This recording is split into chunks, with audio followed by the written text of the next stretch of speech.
వెంకటరమణ అన్న. చంద్రబాబు నాయుడు గారి పరిపాలన ఎలా ఉంది? బాగుందన్న. అంటే ఇచ్చిన హామీలను నెరవేరుస్తున్నారా? ప్రజెంట్ అయితే ఆంధ్ర రోడ్లు అవన్నీ డెవలప్ చేస్తున్నారన్న. హామీలు 1 by 1 పెడుతున్నారన్న. ఇప్పటికే 2 వచ్చాయి. గ్యాస్ ఒకటి, ఫ్రీ గ్యాస్ తోటి అదో స్కీమ్ అప్లై చేశారు.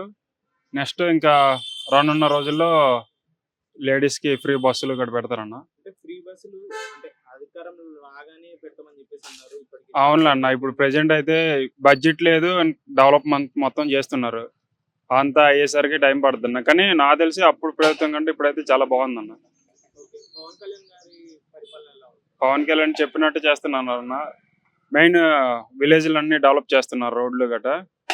Next time Pawan Kalyan CM అవుతారు అంటే చంద్రబాబు నాయుడు తర్వాత అని అంటున్నారు. కానీ నెక్స్ట్ టైం చంద్రబాబు తర్వాత లోకేష్ అయ్యే ఛాన్స్ ఉందంటారా? పవన్ కళ్యాణ్ అన్న. పవన్ కళ్యాణ్కి సరే ఇవ్వకపోతే ఇంకా అతను మొత్తం అదే ఈ కలిసి వేస్ట్ అన్న. అందులో కలిసి వేస్ట్.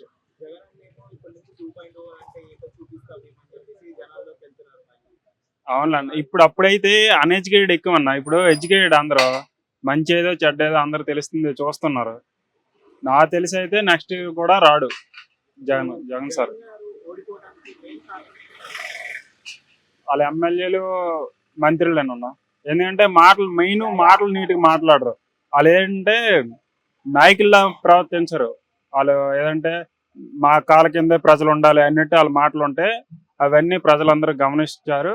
అందుకే అలాగా ఓట్లలో అలా చూపించారు ఎలక్షన్లో. మీకైతే జగన్ గారి పరిపాలన నచ్చిందా? చంద్రబాబు నాయుడు గారి చంద్రబాబు నాయుడు పరిపాలన బాగుంది. 2029 ఎలక్షన్స్ లో ఎవరు గెలిచే ఛాన్స్ ఉంది? మళ్ళీ వీళ్ళు మొత్తాన్ని కలిసే ఉంటారన్న. మళ్ళీ ఉమ్మడి ప్రభుత్వం మళ్ళీ ఉంటది.